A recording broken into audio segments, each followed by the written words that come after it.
Bakı şəhəri 14 nömrəli tam orta məktəbin 8 şagirdinin saqqızdan zəhərləndiyi ehtimal olunur. Bu barədə 14 nömrəli məktəb məlumat yayıb.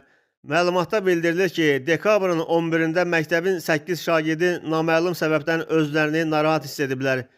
Şagirdlərdə ümumi narahatlıq və ürəkbulanma əlamətləri müşahidə edilib.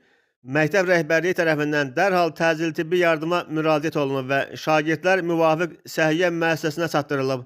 Həmçinin məktəb rəhbərliyi digər aidiyyəti dövlət qurumlarına və şagirdlərin valideynlərinə məlumat verib.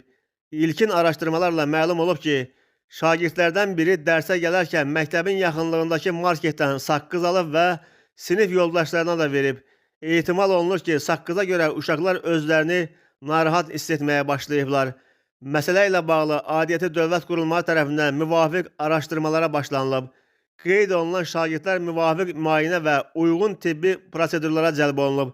Vəziyyətlərinin qənaətbəxş olduğu bildirilir deyə 14 nömrəli məktəbin yaydığı məlumatda qeyd olunur.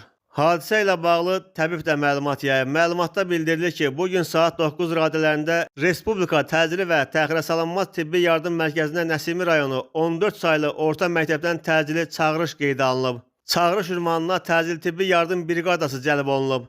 Təcili tibbi yardım briqadası tərəfindən Respublika Pediatriya Mərkəzinin nəzdində olan Əbilfəz Qarayev adına Uşaq Klinik Xəstəxanasında kişi cinsli 5 nəfər, Nərimanov Uşaq Yoluxucu Xəstəliklər Xəstəxanasına qadın cinsli 3 nəfər hospitalizasiya olunub. Onların hər birində zəruri tibbi xidmətlər göstərilib.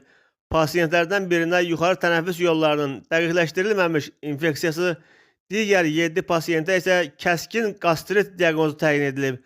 Pasiyentlərin hər birinə zəruri tibbi yardım göstərilib və ambulator müalicə üçün evə buraxılıb deyə təbibin məlumatında bildirilir.